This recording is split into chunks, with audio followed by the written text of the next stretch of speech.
எங்க இருக்க? 150 million kilometre அங்குட்டு. போய் சொல்ற, நீ இங்கதான் இருக்க. நீ பக்கத்துல இருந்து பாக்குற மாதிரி இருக்கு. வணக்கம், welcome to our channel. This is Chris thoughts Tamil channel. வெயில் போட்டு அந்த பொழக்குது. இப்பயே எப்படின்னா மே மாதம் அந்த சித்திரை மாதம் வெயிலாகும் பார்வை, சித்திரை மாசம் வெயிலாகும் பார்வை, அந்த மூமெண்ட்டில் எப்படி இருக்க போகுது அப்படின்னு தெரில. இப்போ டப்பிங் அப்படிங்கிற ஒரு விஷயம் எப்படி வந்துச்சு அப்படின்னா, நம்ம வந்துட்டு இப்போ ஒரு மொழி வேறு மொழி படம் பார்க்குறோம் அப்படின்னா கீழே இருக்க சப்டைட்டில் வந்து இங்கிலீஷில் வச்சு பார்த்தோம் அப்படின்னா நமக்கு புரியும். பட் அது பெரும்பாலான ஒரு பிரச்சனை என்னென்னா, அந்த சப்டைட்டில் பார்க்குறதா இல்லை படத்தை பார்க்குறதான்னு தெரியாது. நம்ம சப்டைட்டில் பார்க்கும்போது படம் வந்துட்டு மூவ் ஆன் ஆகி போய்கிட்டே இருக்கும். ஸோ அது மாதிரி பார்க்குறது படத்தையும் வந்துட்டு கெடுத்துரும் அப்படின்னு சொல்லலாம்.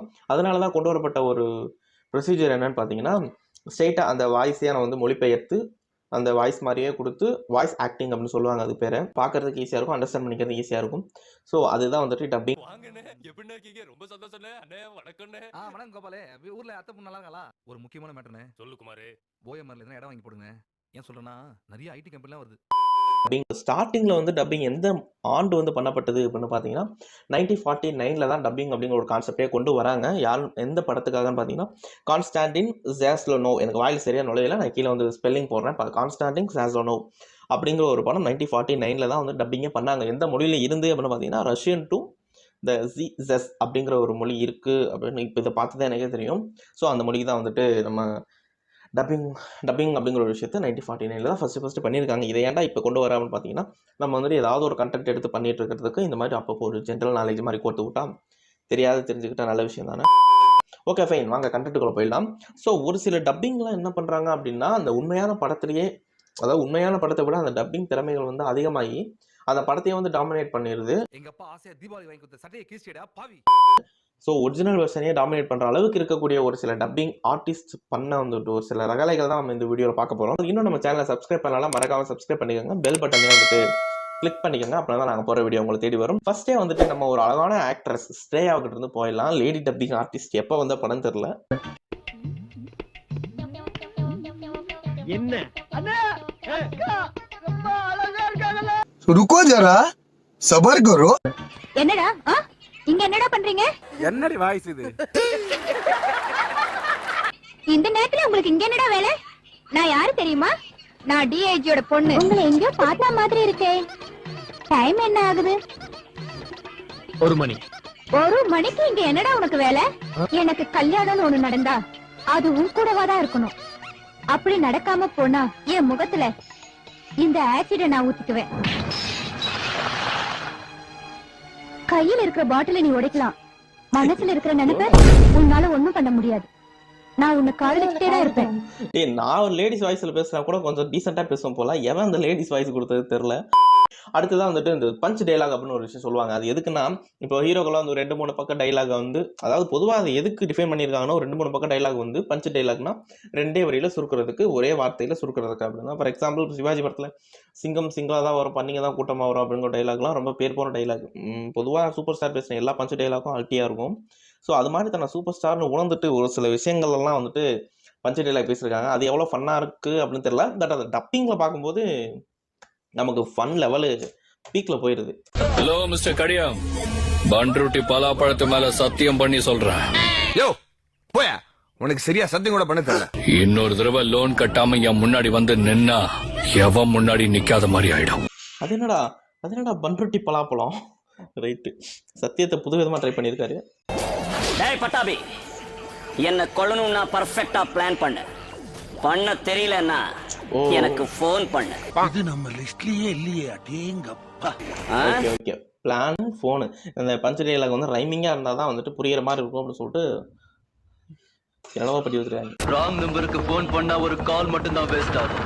ராங் பர்சனை பிடிச்சி தொல்லை பண்ணா டேமேஜ் இப்படிதான். இந்த குரூப் எல்லாத்தையும் கேப் இல்லாம அடிச்சோன்னு வை. கோலி சோடா குடிச்ச மாதிரி மொமெண்ட்ல தான் இருக்காரு என்டிஆர். எனக்கு பிடிக்காத ஒரு விஷயமே இந்த ஃபேன் டப்பு தான். என்னடி பண்றான்? ஏ சக்தி, நான் தான். நான் உன்னை விரும்பல, நீ உண்மையில ஆசைப்படல, நீ அழகா இருக்கேன்னு நினைக்கல, ஆனாலும் நடந்துருமோன்னு பயமா இருக்கு அப்படின்னு சொல்லுவேன்னு நினைக்காத. வேலை இருக்கு. ஏ பஞ்சமுட்டை அங்கே நின்று வர. இல்லடி பஞ்சு மிட்டாய்க்குள்ள ஓடிட்டு இருக்கான். இவெல்லாம் உனக்கு உண்மையா தேவையா? நீ ஏன்டி பாம்பள குரல்ல பேசிட்டு இருக்க? கம்பெனி ரெடி, நீ வேற சிரிப்பு முட்டிக்கிட்டு. அவன் யாருன்னு எனக்கு தெரியல. இந்த அலைப்பாயுதை வந்துட்டு இந்த ஒரு டப்பிங்கில் நமக்கு ஃபுல் மூவியாக கிடைச்சா நல்லா தான் இருக்கும். அடுத்ததான் நம்ம பாலையா நடனம் ட்ரோல்னாலும் சரி, சிங்கர் ட்ரோல்னாலும் சரி, எல்லாத்துலேயும் நம்ம முட்டுக்கட்டையாக இருக்கக்கூடியது நம்ம பாலையா மாமா, பாலா மாமா தான். பாலையாவும் அந்த மாதிரி டப்பிங்கில் பஞ்சு டைலாக்லாம் அல்ட்டியாக பேசியிருப்பாரு. பார்ப்போம். என்னோட மோத முடியாது, என்ன தாங்கிக்க முடியாது, நான் சாவடிக்கிறவன், நான் சாவை அடிக்கிறவன், அரக்க, நான் அசுரன், நான் மிருகண்டா, நான் அத வேட்டையாடுற சிங்கம்டா. அங்கிட்டு போய் விளையாடுங்கப்பா. நம்ம சின்ன வயசுலலாம் ஃப்ரெண்ட்ஸு கூட சண்டை போட்டுட்டு இருக்கும்போது எப்படி பேசிப்போம், ஒரு மாதிரி கிரிஞ்சா, ரொம்ப ஓவர் கிரிஞ்சா. ஸோ அது மாதிரி தான் இருக்கு அவங்க பேசுறது. அரெஸ்ட் பண்ண சொல்ல நீ யாரு? குமாரசாமி, கோபாலசாமி, சுப்பிரமணிய சாமி, சீதாராமசாமி, நாராயணசாமின்னு ஒருத்தருக்கு அப்புறம் ஒருத்தர் 5 பேர் பிறந்து இறந்து பரலோகம் போனதுக்கு அப்புறம் 6வது பிறந்த நான் சாகரவனா இருக்க கூடாது, நியாய அநியாயத்தை தட்டி கேட்கறவனா இருக்கணும்னு எங்க அப்பா எனக்கு வச்ச பேர் என்ன தெரியுமா? லட்சுமி நரசிம்ம சுவாமி. உங்க பேர் என்ன? லட்சுமி நரசிம்ம சுவாமி. இவன் பேரை எப்படி சொல்லி பார்த்தாலும் சுமாரா இருக்கு. இவன் பேரெல்லாம் எப்படிடா ஃபோர்ஸா யூஸ் பண்றாரு? இந்த பேரை எப்படி சொல்லி பார்த்தாலும் ஒரு டெரர் ஃபீலே வர மாட்டேங்குது. உங்களை இன்னும் சந்தோஷப்படுத்தணுமா? நல்ல பாட்டு பாடவா? நீ பாடு தல, யாரு கேப்பா? என்ன நீ பாடு தம்பி. நீ பாடு தம்பி. நீ பார்த்த பார்வையாலே நானே ஏதோ ஆனேனே, என்ன மாயம் செய்தாயோ.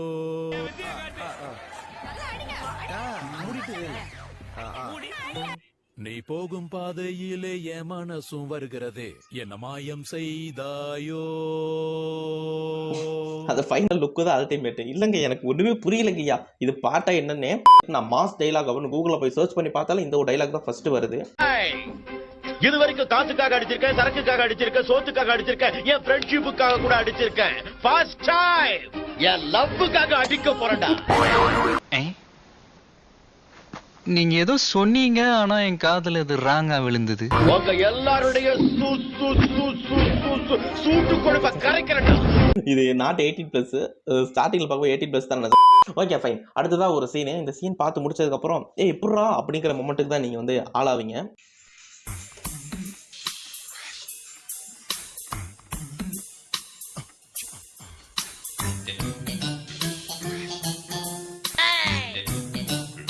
என்னங்க இது?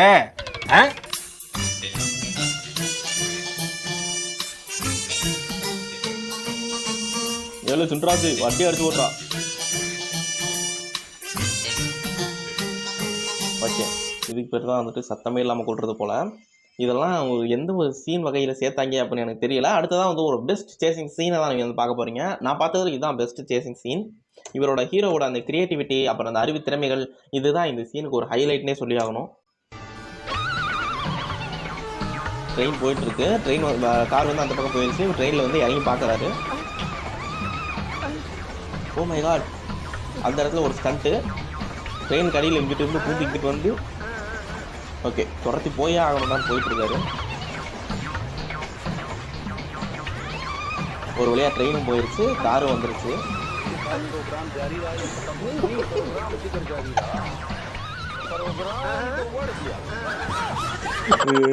இன்னைக்கு எனக்கு ஒன்றுமே புரியலைங்கய்யா. ஆக்சுவலா இதுக்கு பேசாம அவன் காருக்குள்ளேயே இருந்திருக்கலாமே. அவன் கார்ல இருந்து இறங்கி ரிஸ்க் எடுத்து ட்ரெயினுக்கு அடியில போய் இந்த பக்கம் வந்து ரிட்டன் டு தி பேக் போர் கார்ல வந்து பிக்கப் பண்ணிட்டு போறானுங்க. சார் இதுக்கு பருத்தி மூட்டை பேசாம குடோன்ல இருக்கலாமே. ஏன் எதுக்கு முடிவுக்கு வந்தாச்சு. அடுத்ததான் ஒரு பாலையாவோட புனிதமான டைலாக்ல முடிச்சுட்டு நம்ம வந்து நெக்ஸ்ட் வீடியோ மீட் பண்ணலாம். இருங்க பாத்துருவோம். களத்துல இறங்கி வெட்ட ஆரம்பிச்சா எந்த பார்ட் உங்களுக்கு உங்க பொண்டாட்டியால் கூட கண்டுபிடிக்க முடியாதுடா களவாரி பாயல்களா. ப்ரோ எனக்கு தெரியாம வருது ப்ரோ. இப்போ பயோடேட்டாவிலே என்னடா பன்னாட பயல். என்ன பாக்கணும்னா சாவு கூட என்கிட்ட பர்மிஷன் கேட்கணும்டா. What a punch power!